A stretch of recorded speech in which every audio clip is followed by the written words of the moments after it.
ప్రియాంక సింగ్, శివకుమార్ ఈ పేర్లకి పెద్ద పరిచయం అక్కర్లేదు. మౌన్ రాగం సీరియల్ ద్వారా వీళ్ళిద్దరూ మంచి క్రేజ్ సంపాదించారు. Janaki Kalaganaledu serial, Bigg Boss show ద్వారా మంచి క్రేజ్ సంపాదించింది ప్రియాంక.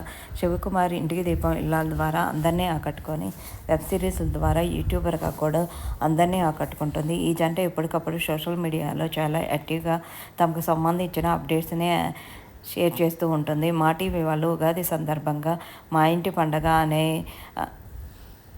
ఈవెంట్ని చేయబోతున్నారు. ఆ ఈవెంట్లో భాగంగా ప్రియాంక, శివకుమార్ కూడా మా పెళ్ళి ఎప్పుడు అని అడిగే వాళ్ళకి ఇదే సమాధానం అంటూ ఒక క్యాప్షన్ ద్వారా వీళ్ళు పెళ్ళి కుటుంబ సభ్యుల మధ్య మా టీవీ అలాగే బుల్లితెర నటుల మధ్య వీళ్ళు పెళ్లి చేసుకున్నారు. రియల్ లైఫ్లో కూడా వీళ్ళు త్వరలోనే పెళ్లి చేసుకోబోతున్నట్లు, ఇది స్టేజీ మీద పెళ్ళి కాదు, అందరి కోసము మా రియల్ లైఫ్లో కూడా మేము జంట కాబోతున్నాము అంటూ తెలియజేశారు. అందరూ కంగ్రాట్స్ తెలియజేస్తారు.